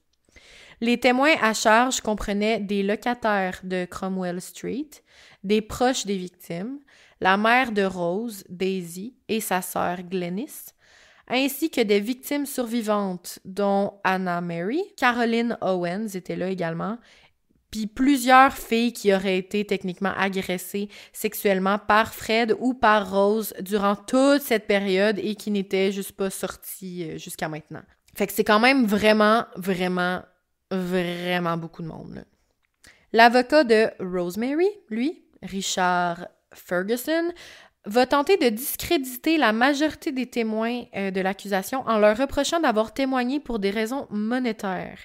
Donc, il va dire que la majorité des gens, là, en gros, là, qui sont en train d'être là, ils ont tellement pas de preuves, fait que tout leur témoignage vaut rien, ils sont juste là pour l'argent. C'est un peu ça qu'il dit. Mais genre... Ouais, il lui reste plus facile, d'arguments, là, je pense. C'est comme... C'est ça. Il reste juste ça comme tentative. Ouais. Donc, Richard Ferguson, justement, va souligner que Fred, avant de rencontrer Rose, avait commis au moins un meurtre étonnamment similaire à ceux en cause dans le procès. et que la thèse de l'accusation était en grande partie circonstancielle. En gros, ben, elle était pas au courant que Fred, il était aussi pire que ça, puis elle était pas au courant de la moitié, de tout, genre, ce qui s'est passé. Ben oui. On s'entend, c'est très peu... Mon œil. En tout cas, c'est pas facile à croire. Rose, même si son avocat y avait dit de ne rien dire pendant le procès, elle va décider de témoigner pour elle-même. Elle va vouloir parler. Puis, elle va alterner comme en pleurant, en ayant l'air genre de faire full pitié. Puis 2 secondes après, elle va être genre full humoristique, elle va raconter des blagues. Elle va même dire à un moment donné genre « Esti, j'avais pas réalisé à quel point j'étais tout le temps enceinte. » Tu sais, comme des affaires de même. Puis elle va même rire de quelques-unes des victimes en disant genre « Mon Dieu, cette fille-là, genre what the fuck, ses lunettes de grand-père, c'est pas beau, hein? » Tu sais, puis elle va genre comme juste insulter les victimes pour le fun en voyant les photos s'afficher. Genre, c'est ridicule. Même quand on va montrer les photos, elle va souvent dire genre « Ah, j'ai jamais vu ça », alors que c'est facile de prouver qu'elle la connaissait très bien. Tu sais, c'est ridicule. Richard Ferguson, l'avocat de Rose, encore une fois, il va citer plein de femmes qui disent avoir été agressées sexuellement ou attaquées par un seul homme, décrit comme Fred. Et il va utiliser ça pour dire et pour prouver que si Fred a été capable d'attaquer, d'agresser, d'enlever des femmes par lui-même, eh bien, pourquoi il n'aurait pas fait ça tout le temps? Qu'est-ce que Rose avait à faire là-dedans? Ouais, ok. Bref, ce procès va durer 7 semaines. 7 semaines où on entend les témoignages de tellement de gens, autant du bord de la couronne que du bord de la défense, ça ne finit plus. Et finalement, eh bien, le juge va donner ses instructions au jury en disant « Des preuves circonstancielles peuvent suffire à établir la culpabilité. » Il va également leur dire que techniquement, dans un meurtre, si 2 personnes ont participé au meurtre, peu importe à quel degré, les 2 sont également coupables. Donc, il va juste leur lancer ça. Et les 21 et 22 novembre 1995, le jury a finalement rendu un verdict de culpabilité unanime pour 10 meurtres. Bon. Le juge Mental a donc condamné Rosemary à la prison à vie, soulignant qu'elle ne devrait jamais être libérée. Rosemary a donc été à la prison de Brownsfield en attente de son procès. Par la suite, après le verdict, elle aurait été incarcérée à la prison de Low Newton de 1995 à 2019. Et de 2019 à aujourd'hui, parce que oui, elle est toujours en prison. Elle est toujours vivante. Elle est toujours vivante et elle est toujours en prison à New Hall, toujours en Angleterre. Caroline Owens, Anna-Marie West et plusieurs autres survivantes d'agressions sexuelles commises par les West vont avoir témoigné durant le procès de Rose et vont avoir dit à quel point cette dernière était la plus calculatrice des 2, la plus agressive, la plus autoritaire. Owens va déclarer qu'à un moment de son calvaire, on se rappelle Owens, c'est la fille du début, là, la survivante, elle va dire que Fred lui aurait même dit à un moment qu'il faisait simplement ça pour la satisfaction de Rose, que lui, il en avait rien à faire. Ouais, ça, j'ai des doutes, là. Il faisait ça bien avant de la rencontrer. À voir. Tout ça pour dire que il y a eu énormément de victimes.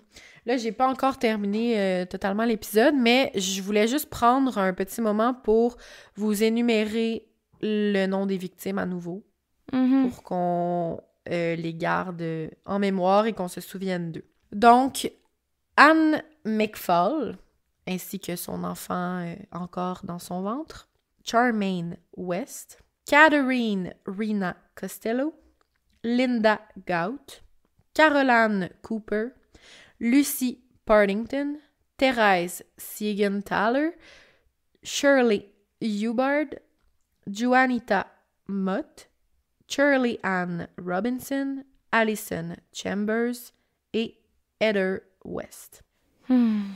La police n'a pas connaissance de d'autres meurtres qui auraient pu être commis, bien que Fred aurait techniquement avoué avant de mourir qu'il aurait assassiné jusqu'à 30 personnes. Après ça, est-ce que c'est vrai? On ne le sait pas.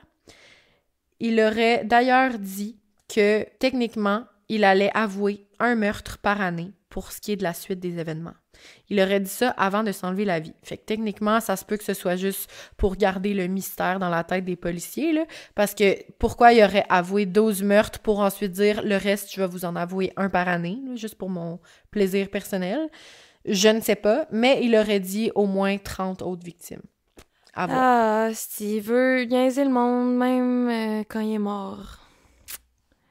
Il veut jouer dans la tête du monde, même quand il est même plus de ce monde. Je l'haïs. Vraiment. Puis le pire, c'est que ça va un peu marcher, le fait de nous jouer dans la tête, parce qu'on va devoir ajouter une autre victime, une 13e victime à cette liste qui se nomme Mary Bastholm. Et là, je vous avais dit au début de l'épisode 1, de la première partie, de vous rappeler que Anne McFall a travaillé dans un café là, quand il l'a rencontré. Ah, Eh bien, oui. Mary serait une collègue de Anne McFall qui travaillait dans le café. Et pendant la même période, Mary aurait été portée disparue. Donc, au même moment.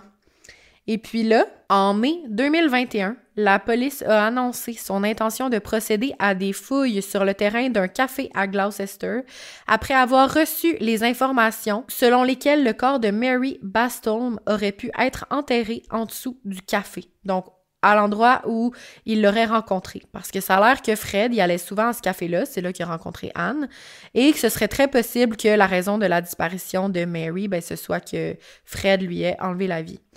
Pourquoi qu'on procède en 2021 aux fouilles? Eh bien, c'est parce que Stephen, le fils de Fred West, aurait avoué que son père lui avait dit, en fait, il l'a dit genre beaucoup trop tard, là, mais il aurait dit que son père, avant de mourir, lui aurait avoué que Mary Bastholm, la fille portée disparue au café, le même café que Anne McFall, c'est lui qui l'avait tuée. Bon, est-ce qu'ils ont retrouvé? En 2021, ils ont fait des fouilles pendant plusieurs semaines. Il y avait des tentes d'installer, des postes de commandement. Le monde était vraiment comme assidu, tu sais, parce que autant d'années plus tard, trouver une 13e victime, ça aurait été fou, tu sais, parce que après ça, comme, OK, il y en a clairement d'autres. Retraçons toutes les filles qui ont été portées disparues dans cette période-là, puis trouvons les corps. Mais malheureusement, il n'y a aucun corps qui va être retrouvé en dessous du dit café en question. Mais ça veut pas dire que c'est pas lui, tu sais, qui l'a tué, mais ça veut pas dire que c'est lui non plus. On le saura jamais vraiment, malheureusement. Ouais, oh my god. J'avoue qu'il pourrait avoir tué plus que 12 personnes. Puis peut-être qu'il comptait vraiment en avouer une par année pour mettre du piquant dans sa vie, je sais pas trop, mais finalement, il a juste décidé de se tuer à la place. C'est possible. Tout est possible avec... Ce gars-là a aucun sens. Depuis le début, il fait des moves complètement bizarres. Dans sa logique de tueur en série, il faisait aussi aucun move qui avait du sens. Fait que ça fait juste continuer sa fausse logique jusqu'à la fin. Il faisait n'importe quoi. Complètement. Il faisait n'importe quoi. Puis c'est ça qui est fucké, puis c'est pour ça que je trouve que c'est encore important qu'on en parle, même si c'est un vieux cas. C'est parce que, tu sais, il y a eu des développements quand même assez récemment. Ouais. On y pense encore, puis c'est bien que ça reste dans notre mémoire parce que peut-être que, genre, ça va permettre à ce que beaucoup de filles disparues, mettons, dans cette période-là, dans ce secteur-là, mettons, de l'Angleterre, peut-être qu'un jour, on va être capable de déterminer que c'est lui ou qu'on va être capable de trouver les corps, mais bref. Comment qu'on va s'y prendre, ça, c'est une autre affaire, parce que Rose, qui est toujours en vie, elle dit rien. Et à ce jour, là, en 2025, elle n'aura jamais avoué aucun meurtre. Jamais, jamais, jamais, jamais, jamais, jamais, jamais. Même si elle a été déclarée coupable, même si elle est en prison, même si elle purge sa peine, elle va jamais avouer aucun meurtre. Encore aujourd'hui. C'est fou, là. Ouais. Puis pour vous donner un petit topo de qu'est-ce qu'elle est devenue, qu'est-ce qui se passe aujourd'hui par rapport à ce cas-là, parce que je vous disais qu'il y avait comme des petits développements encore, là. Rose, on la surnomme la Killer Queen à la prison. C'est une vedette. Le monde l'adore. Elle est 100% assumée comme étant lesbienne. Elle a eu plusieurs blondes, plusieurs petites copines, que ce soit au début dans sa prison provisoire, à la deuxième qu'à la prison dans ce moment. Puis au moment où on se parle, ben elle aurait une copine. Là, d'ailleurs, elle vivrait sa best life, est en amour. Puis au tout début, en fait, de son incarcération, ben ces deux filles biologiques, les plus vieilles, donc Anna-Marie, qui est maintenant Anne-Marie, et May June, ben, au début, il la visitait, tu sais. Puis, à un certain moment, ben, Rose, elle se serait rendue compte que May a commencé à poser comme un peu trop de questions, genre, pour essayer de trouver comme, est-ce que t'es coupable? Tu sais, maman... Puis, Rose, elle a comme réalisé que ses filles, dans le fond, ils venaient juste la voir pour essayer d'y tirer les verres du nez, là, puis la faire avouer. Fait qu'elle aurait dit « Je veux plus jamais vous voir ». Elle aurait cessé tout contact avec ses enfants. Elle aurait demandé même aux gardes de prison qu'ils viennent plus jamais la voir en prison. Puis elle aurait même dit, et je la cite, « J'ai jamais été parent à l'époque. Je pourrais jamais l'être maintenant non plus. » Ça veut dire, genre, j'ai jamais été une bonne mère anyway. Pourquoi je serais une mère en ce moment en prison? Genre, elle en a rien à foutre. Fait que Rose... C'est ça, sa vie. C'est là qu'elle est rendue. Elle est encore en vie. On espère, et même son avocat à elle espère qu'elle avoue certaines choses un jour, mais peu probable. Pour ce qui est de la maison qui était située au 25 Cromwell Street, ben elle a été démolie en 1996. Donc, peu de temps après la découverte des corps, là, on va se le dire. Puis, je trouve ça quand même une bonne chose.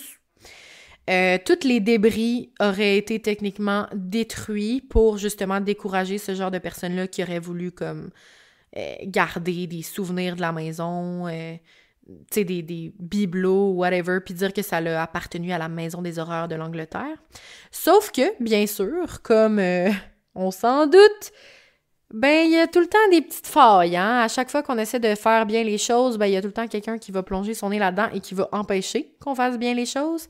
Ben, c'est le cas pour la maison. Il y a des petits coquins qui seraient retournés au site, qui est maintenant rendu une espèce de chemin, genre, c'était comme une rangée de maisons toutes collées, puis là, en ayant enlevé la maison, ils ont comme fait un passage, genre... Une genre de ruelle. Ouais, puis c'est une ruelle que même les autos peuvent pas aller, là. Tu peux même pas, genre, c'est juste à la marche, c'est comme une ruelle verte, si tu veux. Puis, bien sûr, il y a des petits coquins qui y vont encore à chaque année, même cette année, il y en a qui sont allés. On peut voir des TikTok, justement, des gens qui postent des selfies devant ce coin de rue, devant la ruelle en question, où est-ce qu'était la maison. Puis qui font des genres de vidéos TikTok style urbex, là, aller dans des lieux spooky, genre. Fait que bref, même s'ils ont détruit la maison, ça va quand même rester un lieu où est-ce que les gens vont prendre des vidéos avec, puis on dirait que je peux comprendre, là, il y en aura toujours.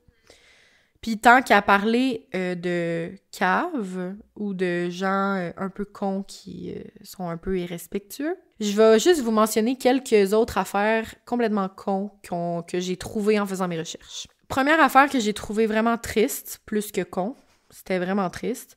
Le frère, un des frères de Rose, qui a rien demandé, il vit encore aujourd'hui, parce que l'article est sorti en 2021, avec des menaces de mort de la part de monsieur, madame, tout le monde, qui veulent juste faire de la merde. Oh. Donc, lui, qui n'a rien demandé, reçoit constamment des menaces de mort. Et en 2021, il aurait même reçu des briques dans ses fenêtres. Il aurait dû refaire toutes ses fenêtres. Donc, ça veut dire qu'il y a des gens, c'est un peu effrayant, là, qui savent où ce gars-là habite, là, alors qu'on sait même pas son nom, là. Techniquement, il y a beaucoup de gens qui sont gardés comme dans l'anonymat, là, dans cette histoire-là. Ben, le frère de Rose, qu'on n'est même pas censé connaître, que je sais même pas comment les gens ont fait pour trouver il habitait où, ben, il se fait envoyer non seulement des menaces de mort par la poste ou des trucs comme ça, mais il y a même des gens qui se rendent jusqu'à chez lui, qui laissent des messages et qui font du grabuge. Ça, j'ai trouvé ça vraiment triste. Le monde est fou. Et aussi vraiment effrayant. Ensuite, deuxième affaire que j'ai trouvée de vraiment con en faisant mes recherches, encore aujourd'hui, encore à ce jour, sur certains sites que je ne mentionnerai pas le nom, On peut trouver des cartes de Saint-Valentin thématiques. Et de là revient mon concept que j'avais voulu faire ça à la Saint-Valentin. Si tu cherches, là, en fait, tu vas trouver vraiment très rapidement des genres de cartes, là, où est-ce que... Genre un peu meme, là, comme des moments un peu comme The Office, là. Genre, tu vois Dwight, puis là, comme il y a un petit moment, puis en tout cas... Ben, c'est la même affaire, mais c'est Fred puis Rose West, puis c'est des quotes drôles, écrits genre « Be the rose to my Fred » ou des affaires de même, là. Puis ça existe, là... Genre, j'ai trouvé plusieurs sites où je pouvais me procurer ces dites cartes de Saint-Valentin. Fait que les gens, genre, sont comme couple goal. C'est la Saint-Valentin? Couple goal. Hey, le monde n'a pas d'allure, là. Pas d'allure. Et la troisième affaire que j'ai trouvée, puis ça, c'est la pire selon moi, là, genre, ça m'a complètement jeté par terre. Est-ce que tu savais que en Angleterre, il existe un musée du crime, où est-ce que, le propriétaire du musée va retourner sur des scènes de crime pour décortiquer, trouver des objets, trouver des photos, trouver des choses, bref, et les exposer selon, genre, dans son musée, comme attrape-touriste. Ben, je sais qu'il y en a aux États-Unis, mais ouais, il doit en avoir un en Angleterre aussi, là, c'est cave, mais... Ouais, il me semble que la voiture de O.J. Simpson est dans un musée...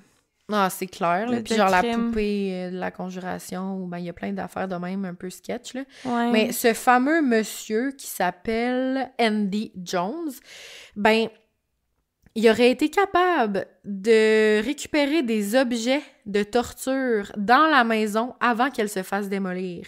Fouille-moi comment. Ce monsieur-là va dire qu'il avait un contact dans la famille, mais il dira pas c'est qui. Il dit « Je ne révèle jamais mes sources », mais il aurait été capable de retirer des objets de torture qui ont été prouvés comme appartenant au West. Et pas juste ça.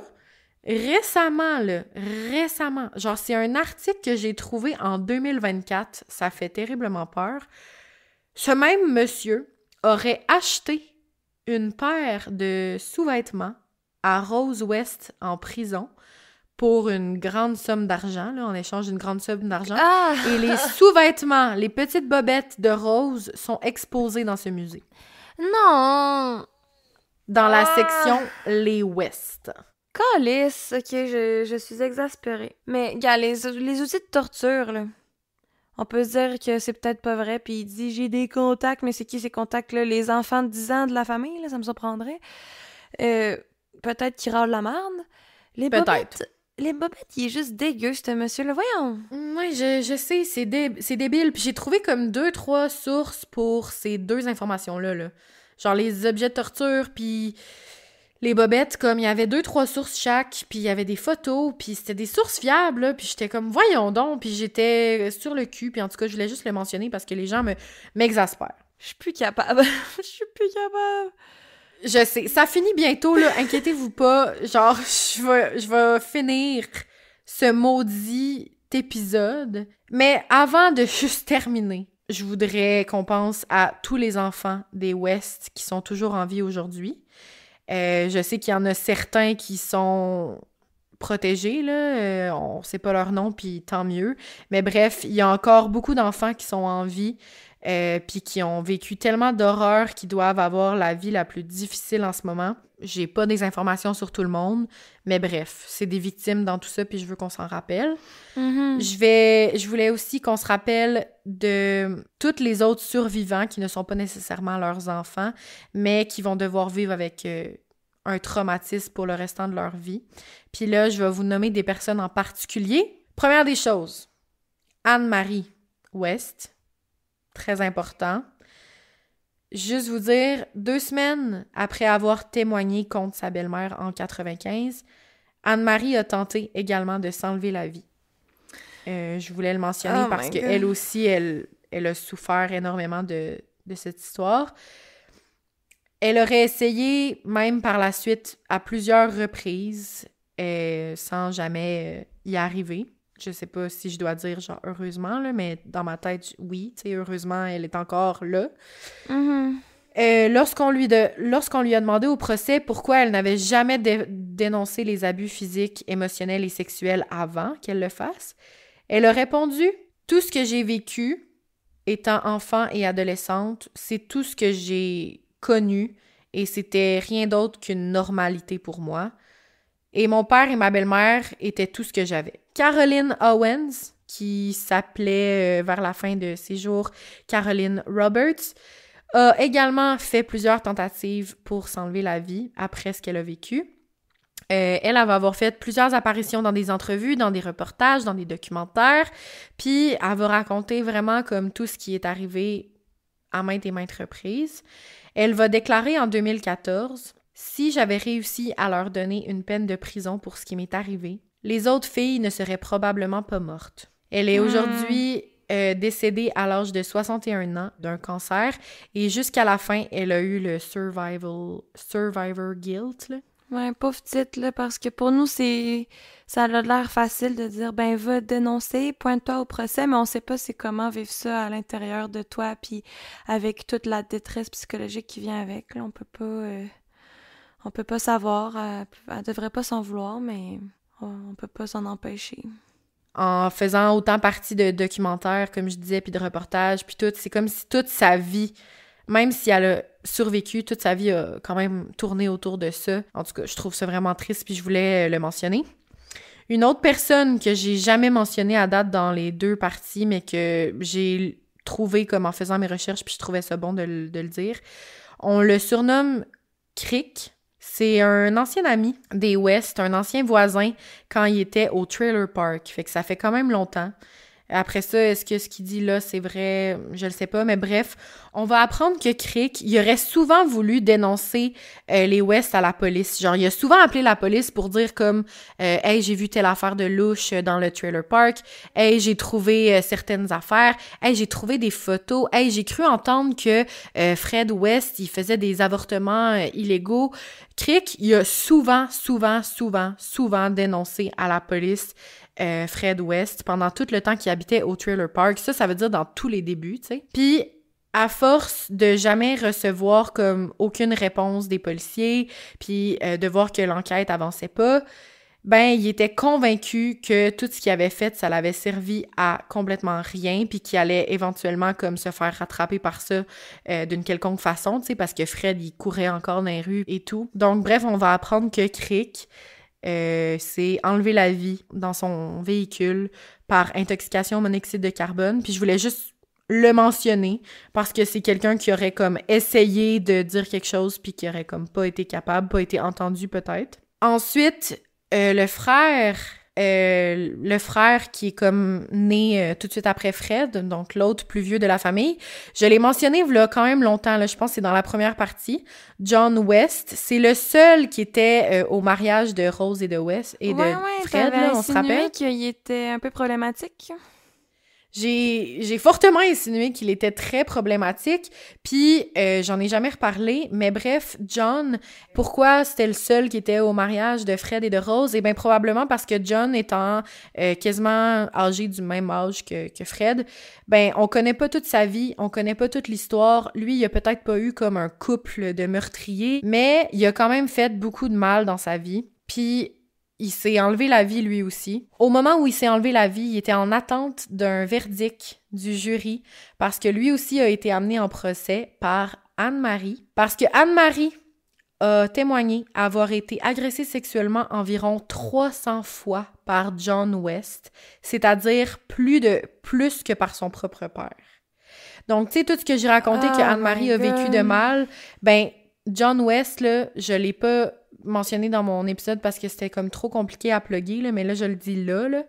Il aurait agressé sexuellement Anna-Marie, peut-être même d'autres enfants des West, on le sait pas, et fort probablement d'autres femmes, en général.